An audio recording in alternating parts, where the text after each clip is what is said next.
Hola, bueno, vamos a resolver el último final de química CBC, cátedra Bruno Di Riccio, que se tomó en diciembre pasado, en diciembre del 2021, en la modalidad presencial. Son 8 problemas y comenzamos por el primero, que es un problema de equilibrio químico y dice que el bromuro de nitrocilo, nitrógeno, oxígeno, bromo, se descompone para dar monóxido de nitrógeno y bromo según la reacción representada mediante la ecuación. Me da el nitrocilo, 2 nitrógeno, oxígeno, bromo, reacción de equilibrio y se producen 2 de monóxido de nitrógeno y bromo gaseoso, son todos gases. Bueno, dice que en un recipiente rígido a 100 grados se introduce nitrocilo y ejerce una presión parcial que va a ser la presión inicial de 0,306 está en atmósferas. Bueno, inicialmente no había ningún producto, acá el bromo diatómico. Bueno, ¿cómo evoluciona esto? Vamos a tener 0,306 menos 2x. Acá se van a formar 2x y acá se forma x. Vean que el número de x depende del coeficiente de ajuste estequiométrico.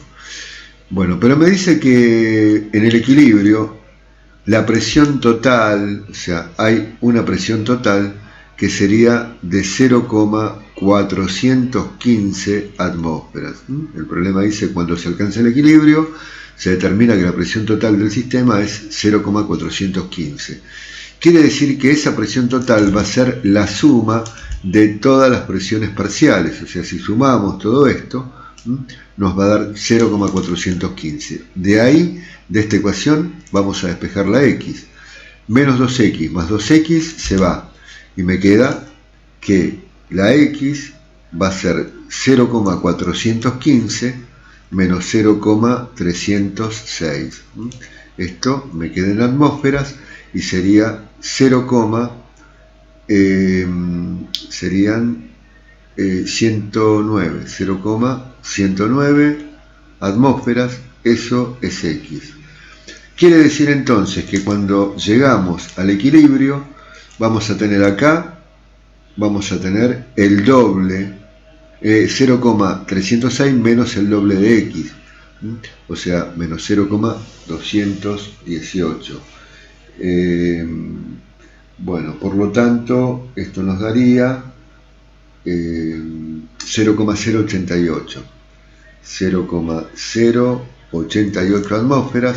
De monóxido de nitrógeno tengo 2x, 2 por 0,109, 0,218, y de bromo x, que sería 0,109. Y con esos datos sacamos fácilmente el valor de Kp. Lo que me pide es Kp, creo, a ver, en un recipiente, hallar el valor de Kp. Así que directamente multiplicamos las concentraciones de los productos, las presiones parciales de los productos elevadas a los coeficientes estequiométricos. Para el dióxido de nitrógeno, 0,218 al cuadrado, por la concentración de bromos, 0,109, y la concentración de el nitrocilo, bromuro de nitrocilo, que sería 0,088 elevado también al cuadrado. Esto nos da un valor de Kp de 0,669. Esto es adimensional y esa sería la respuesta. Pasamos al segundo problema. La segunda pregunta nos da una serie de afirmaciones y tenemos que indicar cuál o cuáles son correctas. Vamos viendo una por una. La primera me dice que el cobre conduce la corriente eléctrica en estado sólido. O sea, podemos ir poniendo que la A, la primera, es verdadera, porque los metales conducen la corriente eléctrica tanto en estado sólido como si están fundidos.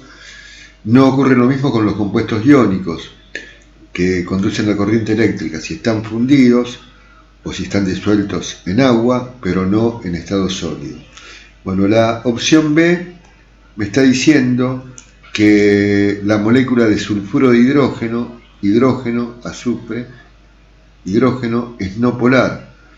Bueno, el átomo central tiene dos pares de electrones sin compartir, por lo tanto se trata de una molécula polar, por lo tanto la B sería falsa. La tercera dice que entre las moléculas de dicloruro de metilo, carbono, hidrógeno 2, cloro 2, hay interacciones puente de hidrógeno. Bueno, no, porque tendría que tener hidrógeno unido a flúor, a nitrógeno o a oxígeno, por lo tanto la C también la vamos a marcar como falsa, ¿sí? Contiene hidrógeno, pero no está unido a ninguno de los tres elementos que deberían ser para que haya puente de hidrógeno. La molécula polar con hidrógeno unido a flúor, oxígeno o nitrógeno va a formar interacciones o enlaces puente de hidrógeno. En este caso no se da. Respecto a la D, ¿qué es lo que dice? La D nos dice que la molécula de fosfina pH 3 tiene geometría piramidal y ángulos de enlace de 180. Bueno, no, también es falsa, ya que la molécula, que es una molécula polar, donde el fósforo posee dos pares sin compartir, es una molécula polar y tiene una geometría molecular tetraédrica, con ángulos de enlace de aproximadamente 109 grados, y por lo tanto, donde dice 180, las dos cosas son falsas. Después, esa es la D, y la E dice que el ion amonio, NH4, tiene geometría tetraédrica. El ion amonio, que sería NH4, va a tener 1, 2, 3, 4, y acá esto, el hidrógeno, en realidad perdió un electrón, ¿sí? O sea, le falta un electrón al hidrógeno, por lo tanto es un catión monovalente, y la geometría molecular no es piramidal. A ver, me dice que era tetraédrica. Sí, correcto, es tetraédrica. Acá presenta una geometría tetraédrica. Por lo tanto, coincide con la afirmación. La E es otra de las verdaderas, así que cuando colocamos la opción correcta, vamos a escribir verdaderas, son A y E. Pasamos a la pregunta número 3.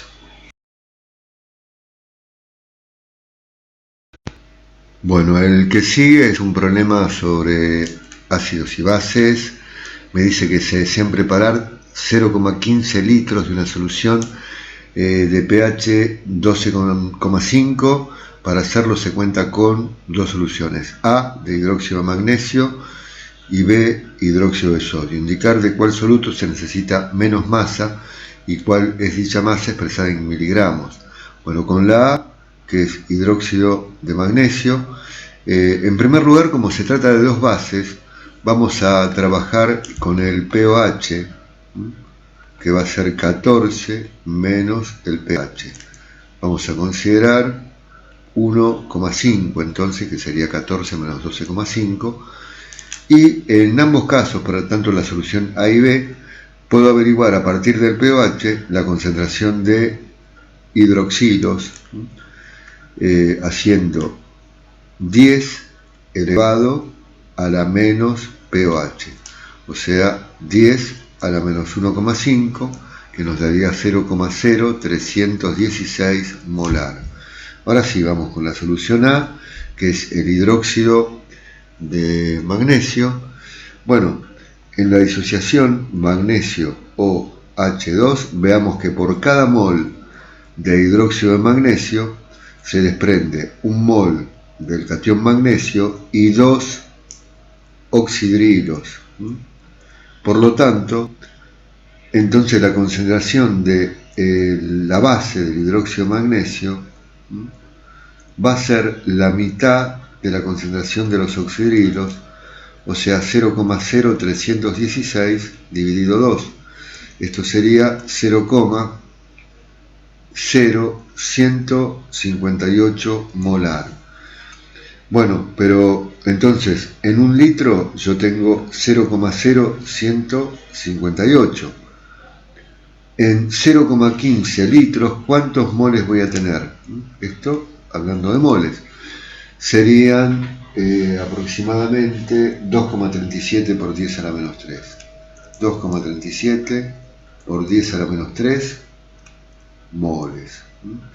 Bueno, y por último, como la masa molar del hidróxido de magnesio la pueden calcular fácilmente, son 58 gramos por cada mol.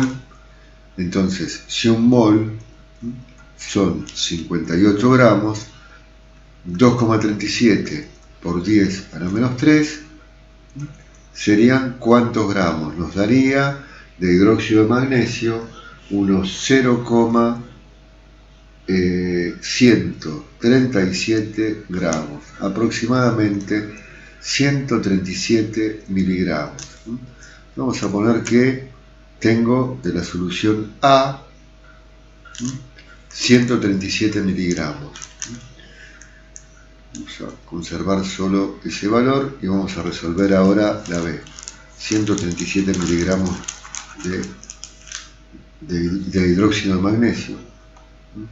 137 miligramos de magnesio OH2. Esto sería para la solución A. Bueno, lo dejamos ahí y vamos ahora a trabajar con la otra solución, con la solución B. La B, cuando disociamos el hidróxido de sodio, sodio OH, por cada mol de hidróxido se desprende un catión sodio y un anión oxidrilo, o sea, están en la misma proporción, por lo tanto, la concentración de la base es igual a la concentración de los oxidrilos, y eso es 0,0316. Entonces, si en un litro tengo 0, bueno, acá directamente coincide, no tengo que hacer así, vamos a poner, si en un litro tengo 0,0316 moles, en 0,15 litros vamos a tener 4,74 por 10 a la menos 3 moles. Bueno, esa es la cantidad de moles, y como para el hidróxido de sodio, ahora yo tengo una masa molar para el hidróxido de sodio de 40 gramos por cada mol. Entonces pensamos que si un mol son 40 gramos, 4,74 por 10 a la menos 3 van a ser unos 0,189 gramos, es decir, 189 miligramos de hidróxido de sodio. Bueno, la otra cantidad era 137 miligramos, por lo tanto, como la pregunta era de cuál soluto se necesita menor masa, contestamos que de el hidróxido de magnesio, que sería el A, y necesitamos aproximadamente 137 miligramos. Y ahí tenemos ya este problema resuelto. Pasamos a la pregunta 4, llegamos a la mitad del final. El problema 4 es un problema de cinética química. Dice que para la reacción donde 2 moles de A reaccionan con 1 de B para formar un mol de C, se sabe que primero, bueno, lo primero que vamos a hacer, vamos a plantear cómo es la ley de velocidad. La velocidad inicial va a estar dada por la constante específica de velocidad, por la concentración inicial de A, elevada a una potencia alfa, por la concentración inicial de B, elevado a la beta. Bueno, esos parámetros, la constante, alfa y beta, que representan los órdenes de con respecto a cada reactivo, se pueden determinar a partir de datos experimentales. Y acá en el primer ítem me dicen que al duplicar B, manteniendo constante A, la velocidad inicial no se modifica. Si no se modifica, quiere decir que es lo mismo que nada si duplico B y no se modifica manteniendo A constante. Por lo tanto, vamos a decir que, de acuerdo a la primera afirmación, el orden parcial, el orden respecto del reactivo B es 0, es de orden 0. Por lo tanto, el exponente tiene que valer 0. Y bueno, podemos modificar, entonces, acá ya sabemos cuánto vale beta. Entonces vamos a colocar un 0, pero cualquier cosa que yo eleve a 0 es igual a 1. Y multiplicar por 1 es lo mismo que nada, así que lo podemos hacer desaparecer. Bueno, o sea que depende exclusivamente de la concentración inicial de A y de la constante de velocidad. Y tenemos que determinar el orden de A. Al duplicar la concentración inicial de A, manteniendo la de B constante, se cuadruplica la velocidad. Quiere decir que es de segundo orden respecto del reactivo A. ¿Por qué es de segundo orden? Porque si duplico la concentración de A y se cuadruplica la velocidad, estoy elevando al cuadrado. 2 al cuadrado es 4, por lo tanto el exponente alfa tiene que ser 2. Ya descubrimos algo más y lo vamos a modificar acá en la ecuación. Y ya tenemos entonces la ecuación, la expresión de la ley de velocidad. Ya sabemos que alfa vale 2, el orden global es 2 porque el orden respecto de B es 0. Y ahora en el último ítem me dicen cuáles son las concentraciones iniciales de A y de B y me dan un valor para la velocidad, con lo cual voy a poder averiguar lo que me piden. En el último párrafo dice que lo que hay que calcular es la constante específica de velocidad con las unidades correspondientes. Así que vamos a reemplazar por los valores en la ecuación que tenemos armada. Vamos a reemplazar la velocidad por 0,04 molar sobre segundo o molar segundo a la menos 1. Igual a la constante, la concentración de A es 0,1 molar, va elevada al cuadrado, así que la constante por 0,01 molar al cuadrado igual a 0,04 molar segundo a la menos 1, pasamos dividiendo 0,04 molar segundo a la menos 1 sobre 0,01 molar al cuadrado, ahí tenemos la expresión de K, la división me da 4 y al restar exponentes molar a la 1 sobre molar a la menos 2 queda molar a la menos 1 segundo a la menos 1. Bueno, ese sería el valor de K y ahí termina el problema número 4. Pasamos al quinto. Bueno, el 5, un problema sobre magnitudes atómico-moleculares, dice que una masa de 57,5 gramos de una sustancia líquida pura a 25 grados y una atmósfera, fórmula molecular carbono X, hidrógeno 6, oxígeno, no sé la cantidad de carbono, tampoco me interesa, tiene una masa de 57,5 gramos y los átomos de hidrógeno contenidos en esa muestra es de 4,52 por 10 a la 24. Y hay que averiguar el volumen molar de dicha sustancia, conociendo la densidad, que me la dan, que vale 0,789 gramos sobre centímetros cúbicos, con las unidades correspondientes de volumen molar. Bueno, lo que tenemos que pensar es que en la fórmula que nos dan, aunque no tengo la cantidad de carbono, no me interesa, tampoco me lo preguntan, se podría averiguar, pero no es necesario, porque yo sé que por cada mol de moléculas de la sustancia, yo tengo 6 moles de átomos de hidrógeno, o sea, 6 veces el número de Avogadro en número de átomos, ¿no? Entonces, si cuando tengo 4,52 por 10 a la 24 átomos de hidrógeno, nosotros tenemos una masa de sustancia de 57,5 gramos.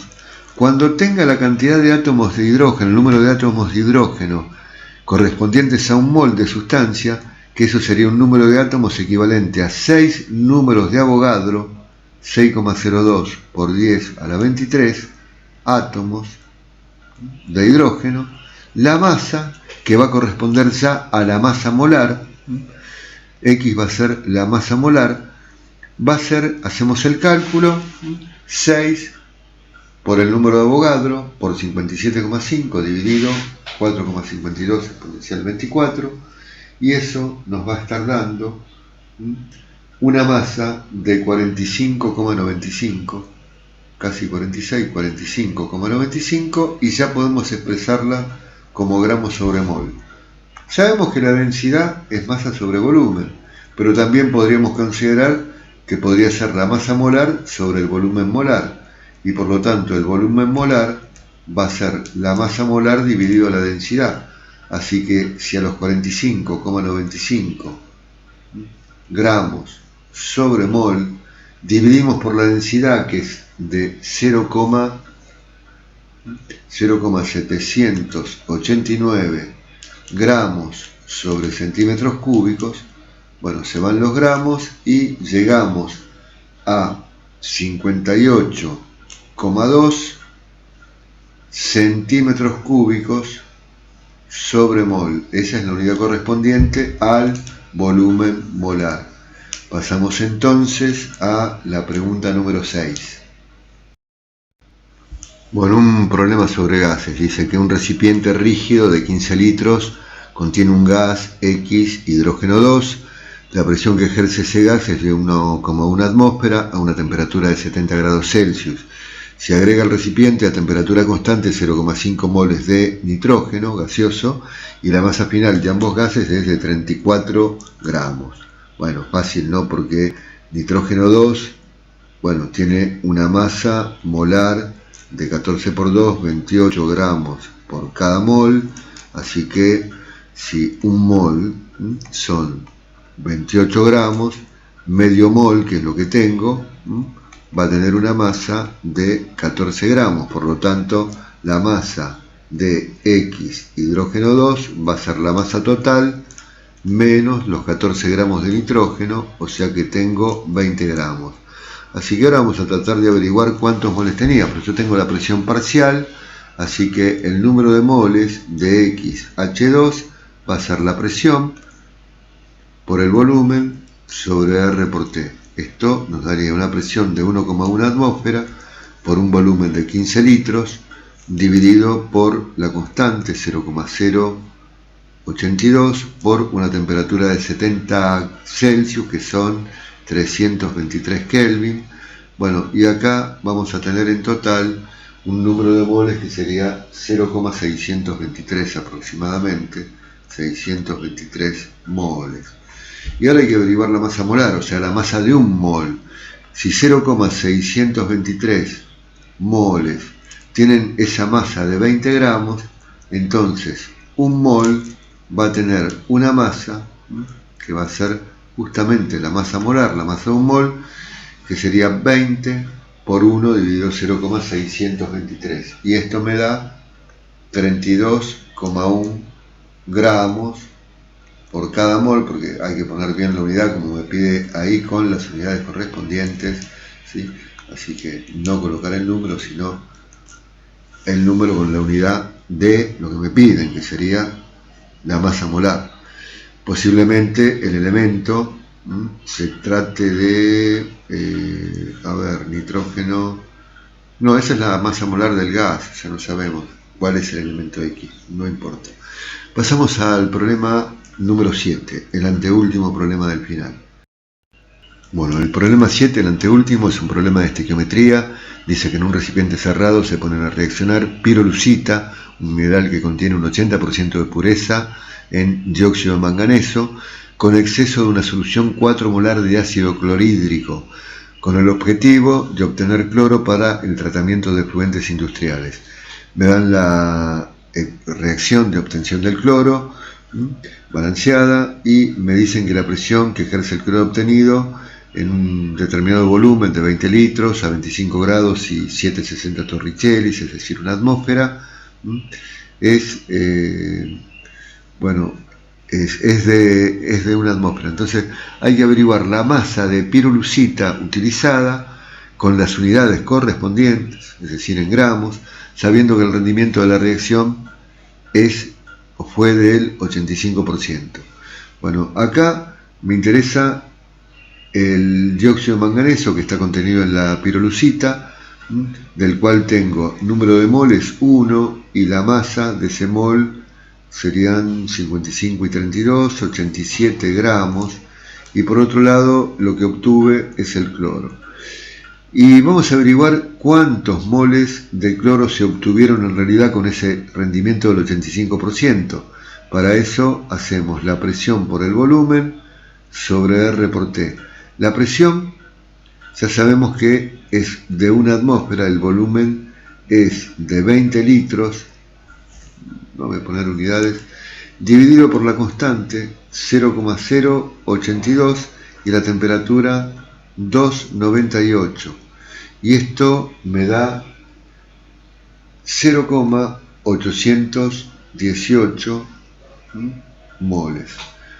Ahora, eso lo obtuve con un rendimiento del 85%, pero cuando yo quiero ir de una cantidad de producto a una cantidad de reactivo, tengo que considerar lo que hubiera obtenido con un rendimiento ideal del 100%. O sea, si con el 85% obtuvimos 0,818 moles, si hubiera tenido un rendimiento óptimo del 100%, debería haber obtenido 0,963 moles, ¿sí? Eso por un lado. Entonces ahora vamos a averiguar qué cantidad, cuántos gramos de el dióxido de manganeso preciso para obtener esa cantidad de 0,963 moles. Y para obtener un mol de cloro nosotros precisamos 87 gramos del dióxido de manganeso. Para obtener 0,963, la masa de hidróxido de manganeso debería haber sido de 83,77 gramos. Pero eso representa la parte pura. El 80% de la pirolusita que contiene manganeso sería el 83,77 gramos, la masa de el dióxido de manganeso, pero el total, considerando las impurezas de la pirolusita, o sea el 100%, nos va a dar una masa de 104,7 gramos. Esa sería la respuesta. 104,7 gramos del mineral pirolusita. Bueno, vamos ahora a resolver el último problema de este final.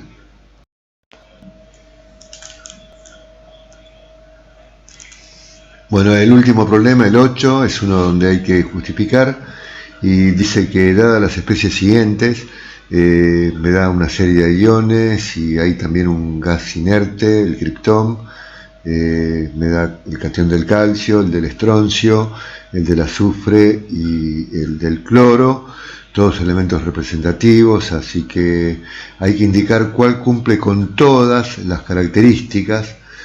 La primera dice tener completo todos los subniveles electrónicos que están ocupados. Bueno, eso se va a dar porque son todos elementos representativos.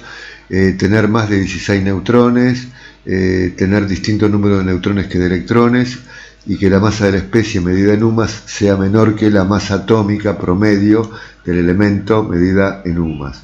Así que analizamos cada uno y vamos corroborando o descartando. Vamos a empezar primero por el catión del calcio, que me dice que tiene una masa de 42. Bueno, el calcio tiene el número atómico 20. Entonces acá podemos ver que la cantidad de protones va a estar en 20, la cantidad de neutrones es 42 menos 20, 22, y los electrones ha perdido 2, así que va a tener 18. El isótopo más abundante tiene una masa promedio de 40 y por lo tanto 42 es mayor y no menor como afirma D, así que bueno, ya no cumple con una característica, descartamos que sea el calcio. Con respecto al estroncio, el catión del estroncio, también un metal alcalino terrio, estroncio, me dice que tiene una masa acá de 88, el número atómico es 38, por lo tanto deducimos que tengo protones 38, neutrones 88 menos 38, 50, y los electrones serían 36, ya que pierde 2. El isótopo más abundante tiene una masa de 87,6, que es la masa promedio. En realidad no el isótopo más abundante, sino la masa atómica promedio, la que aparece en la tabla. El más abundante tendría que tener una masa de 88, pero la masa promedio es 87,6. Por lo tanto, la que me dan es mayor, no menor, así que tampoco cumple con la D, y descartamos el estroncio. Después el azufre 32, 2 menos, tiene número atómico 16, entonces la cantidad de protones es 16, la cantidad de neutrones es 32 menos 16, 16, y la cantidad de electrones, como ha ganado 2, tiene 16 y 2, 18, y la masa promedio está en el orden de 16, así que es igual, no menor, 16 no, 32, perdón, 32, así que son iguales y tiene que ser menor, dice la D, dice es menor, así que bueno, por ese motivo descartamos también, parece que la D es clave para descartar el criptón. El criptón es un gas noble, no es un ion, así que me da un número de masa que sería de 81. El criptón es el elemento número 36, la cantidad de protones entonces sería 36, la cantidad de neutrones es 81 menos 36, esto nos daría 75, 45, y después tengo electrones, acá son 36, coincide, y la masa promedio del criptón estaría en 83,8, así que 81 es menor, 81 menor que 83,8, por lo tanto cumple también la D, cumple con todas las características, así que parece que la opción correcta sería la opción del criptón. Y bueno, como tengo que elegir solo una, el cloro seguramente se descartaría, lo pueden corroborar. Bueno, finaliza acá este examen final de química Cátedra Bruno Di Riccio, el último que se tomó en el mes de diciembre del año pasado, que acaba de terminar. Bueno, los que rindan este próximo lunes el final de química, muchísima suerte. Si alguien tiene consultas, precisa clase, vamos a estar atendiendo incluso este domingo. Así que bueno, muchas gracias y hasta próximos videos.